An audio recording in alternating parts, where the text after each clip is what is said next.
Hey everyone, Water Exodus here. Just decided to do a sort of quick format discussion video. I'll go into some detail about what this is going to be about. But I was sitting, kind of got hit with this idea that I wanted to try. It's difficult for me to talk about these things on stream. So I figured, you know what? I have it scripted. So full disclosure, right here on my computer is not a script, but it's a layout of what I want to talk about, specific games I'm going to bring up, and then hopefully this gets a discussion going. You can post comments. I also have a Discord that'll be linked below. So why don't we jump into what the first discussion video is going to be about, which you probably already know from the title, and that's the Silent Protagonist. So if you know me, you know that for the most part, I don't like the Silent Protagonist. That doesn't mean that the Silent Protagonist doesn't work, and it absolutely does, and there are specific games that it does work in that we're going to talk about. But, for the most part, I think that the Silent Protagonist is an outdated character that we really can do without. So, let's jump into this real quick. I think my real issue with the Silent Protagonist in today's day and age in the gaming world is I think it's just lazy writing, and it's an easy way for you to just drop a character into a series and be like, well, you're the player character, you're controlling them, this is an RPG, we're really discussing RPGs right now. This is an RPG, and you are now in control of said character. Now, a poorly written main character can ruin a game. Like, really ruin a game.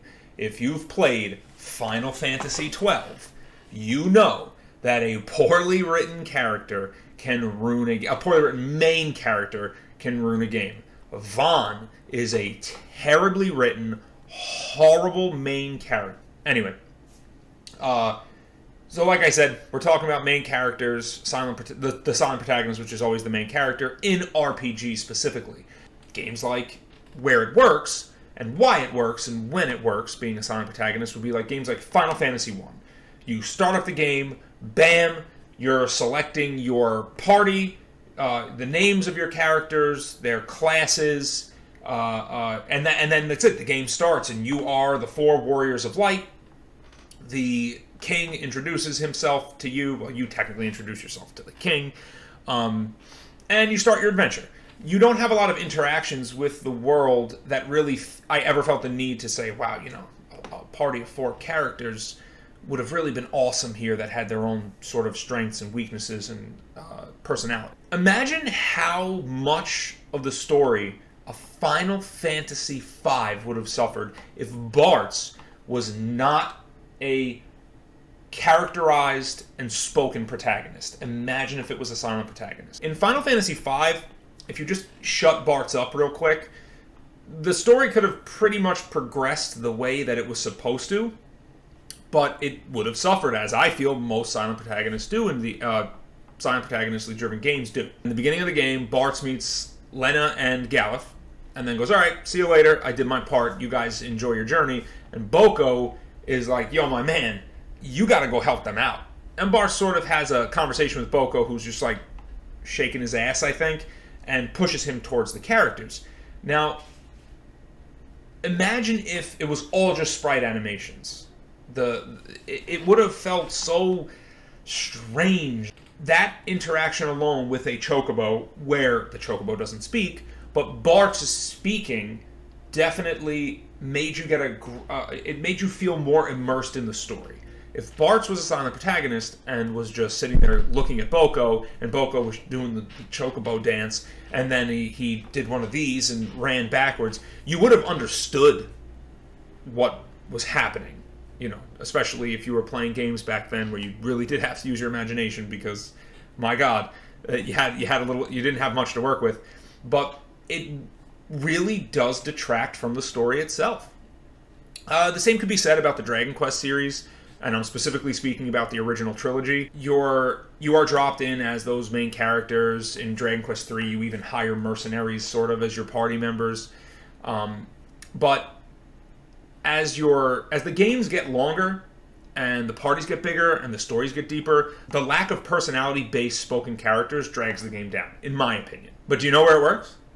and I know this is going to come as a shock to your systems if you do watch any of my stuff or come to my streams, Dark Souls and the Elder Scrolls. In Dark Souls, you are the Ashen One, and in the Elder Scrolls, specifically Skyrim we're going to discuss, you are the Dragonborn. How you choose to play your character, design your character, what you equip them with, what abilities you want to teach them, even their personalities, because they do develop a sort of pseudo-personality depending on your decisions, are completely you as the player. It's your decision. So that's why I think in those games it works so well. Dark Souls, I'm not saying it doesn't work, but Dark Souls is a little different because you are the Ashen One, and there are some decisions to make, but for the most part, you're on the path through the game, and maybe you take a different route, or maybe you skip something, or don't do something, or you interact with the character slightly differently. But in Skyrim, I mean, it's up to you. You can be a jackass, you can be a hero of justice, you can be completely neutral, you can kill NPCs, you can side with like Molag Bal and bash someone's head in. There is no particular path to follow. There's the story-driven path, but as a character, there is no path. All of the decisions that you made never really felt forced by the story. Like, hey, you need to join a faction. We're gonna make you really feel like you can choose the Imperials, but you should really join the Stormcloaks. The only decision that I feel you're not forced to choose, but the game kind of, in my opinion, pushes you to choose, is in the beginning when you either can run off with the Imperials or escape with the Stormcloaks. The Imperials just had your head on a chopping block. Who would pick the Imperials? But what I do like is that it has almost no effect on the future stories. You can choose to go with the Stormcloaks and then make your character an Imperial. So as you progress through the story, you may learn some things about the Stormcloaks, about the characters involved, and maybe disagree with them. So that's what I actually really enjoyed about Skyrim. And what I mean when I say this works, the Silent Protagonist works because you're playing a role that you yourself have created. And a lot of people I know actually do role play when they're playing characters. They'll pick a specific race, a specific gender, a specific build, and go, all right, well, now I'm going to make a wood elf alchemist who doesn't really enjoy battle, so we're going to be more focused on alchemy and maybe healing spells and the ability to summon animals to help you out in battle. It works there. You don't. It really is more about the world than the story. And I have to admit that I had a shit ton of fun playing it. The plethora of characters I created in both Dark Souls and Skyrim, it works. You don't need your character to have a personality because you are role-playing. I have so many characters. And it just seems to work for those games. Oh no, something's in my eye. Oh my god. We're off the cuff. Oh my god. Get it together. We're recording. So I'll address something I said in my Chrono Trigger review that I'll elaborate on now, and that's that I said that the Silent Protagonist works in Chrono Trigger, and I still stand by my statement. I still think that it does. By a hair. By a hair, it stands. In Chrono Trigger, the decisions you make through the course of the game affect the world you live in. So you being Chrono definitely makes sense. What also helps is that your party is small. You have other than Chrono, you have 6 other party members, one of which doesn't have to join you at all. So your party interactions are limited to those characters. Now, that's not saying that if Chrono had personality and spoke, would it have made the game better? In my opinion, it most definitely would have. At the end of Chrono Trigger, when you're fighting Lavos, whoever you bring with you makes their cool stance, Chrono with the in front, and they make their cool stance and they say their final line against Lavos. Chrono whips out his katana, red hair billowing in the wind. It's a very cool looking scene, but where is the emotion behind it. It really does take you out of the game. And it feels empty. Had Chrono Trigger had given you less decisions to make, and possibly more characters, I really, really would, it would lean more towards the it doesn't work. But do you know where it doesn't work? It doesn't work with Chrono Trigger's cousin, Chrono Cross. Other than one or two minor decisions you make as Surge, your will isn't imbued on Surge as a character. I mean, it is in the sense of you want him to go left or go right, or you want him to equip these elements, but I mean, that's standard issue. Your will is imbued on everything in almost every game you play, unless you're playing like a fucking crazy randomizer. But where it lacks is that you have over like 40 characters that can be on your, not on your battle party, but on your team. And depending on who you bring with you, different things are said over the course of the game. With a lack of a strong and developed main character, it really detracts from the story in certain scenes where you have to bring a certain character, or you didn't realize it's your first run through and you didn't realize something important was going to happen. So now you've got Poshul on your team, Surge says nothing, and Kid says something cheeky. And that's another thing, as your cast increases, I think the Silent Protagonist starts to crumble. And yes, that means you too, Suikoden or Suikoden, however you pronounce it. I pronounce it Suikoden. So don't lose your shit. I love Suikoden.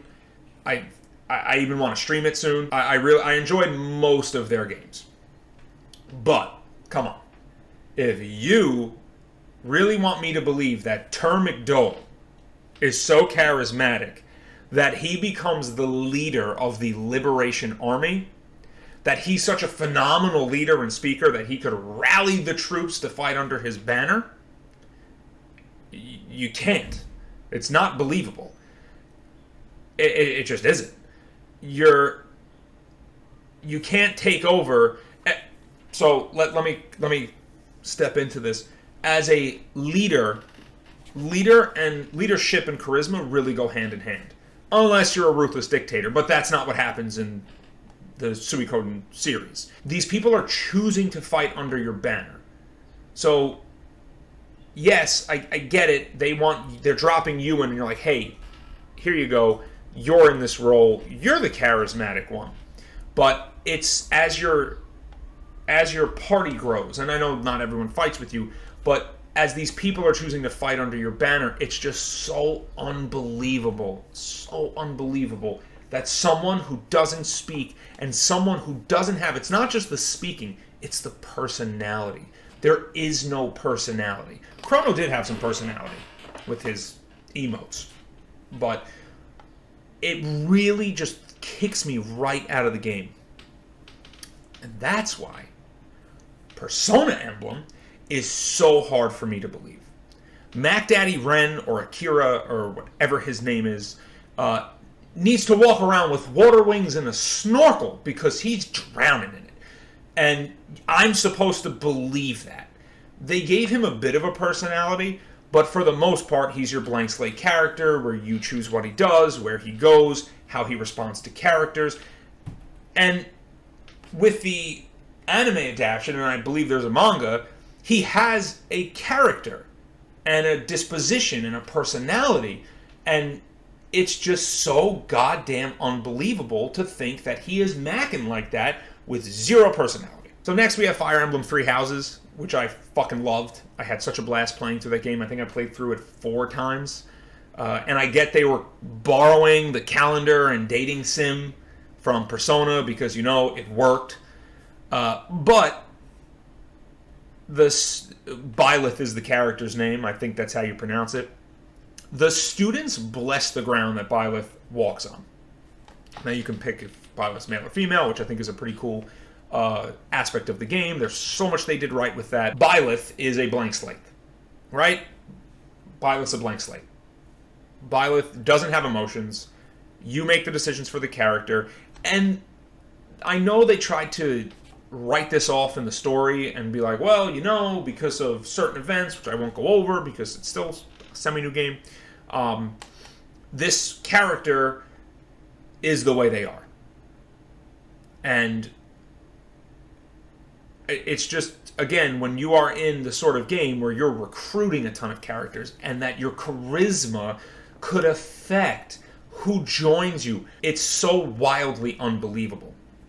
This, of course, is going to become more and more apparent as graphics get better. You could still create a game that has the sort of dating sim, but your character has a personality. There's a PlayStation 1 game called Thousand Arms where you play as a little horn dog, and it's a pretty fun dating sim / RPG, and your decisions and the way you play the game will affect your relationships with characters later on. But the character had a personality. So it was more believable that people would be like, oh, the lovable porn dog, whatever. Next, you have games that are grandfathered in to the Silent Protagonist, the ones that fall into it's more of a tradition as it is a writing tool. Dragon Quest XI is such a fun game, and I won't ruin story points in it because it's still relatively new. But again, as your stories get longer and deeper, and your character interactions get deeper and more meaningful and more believable, it's becoming less and less believable that a silent protagonist can exist. That's my opinion. So, you want to know what game really prompted me to start this discussion? It was The Legend of Zelda: Breath of the Wild. I shit all over this game. And honestly, I was wrong. I was doing too much of the wandering around and not enough of the actual main story quests. I wasn't focusing on the story. So then, finally, when I was like, you know what, screw it, I'm going to start going after the Divine Beast, and I started getting insight into Link's past, I realized that Breath of the Wild was really the Zelda game that I kept championing for. Its story was serious, it was a little darker, it was slightly more adult, you didn't feel like you were playing a kid's game, and the stakes felt real. But Link doesn't speak. And I think that's a problem. You have scenes of Zelda crying against him. You have the scenes with Mipha, who clearly had feelings for Link, and he's just sitting there like a fucking doll. And it's just so wildly unbelievable, and in my opinion, lazy that people are still writing the silent protagonist. Link is the legendary hero, and should have had some kind of character, some kind of hero status, and it just, to me, it's like there's one piece of string hanging from your sweater, and as you start pulling, the story the shirt unravels, the sweater unravels. That's how I feel about Silent Protagonist. As I start pulling at the thread, the story starts unraveling, and it becomes less and less believable. And I know, suspend your disbelief, you're playing a video game.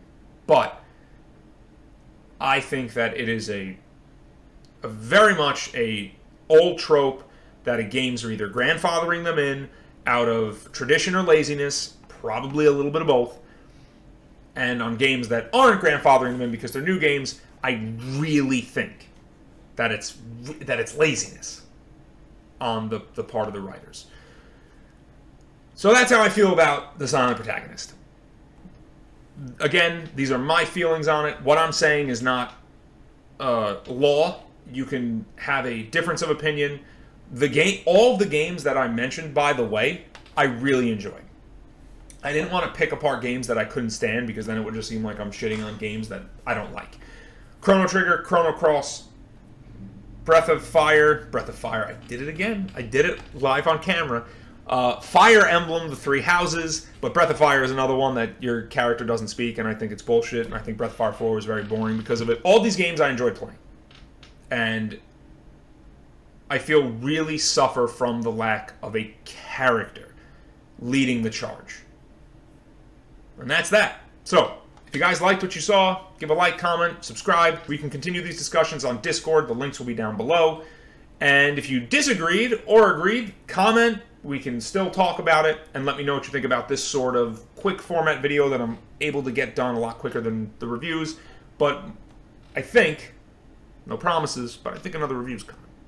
Guys, thank you so much for watching, and remember, keep on laughing.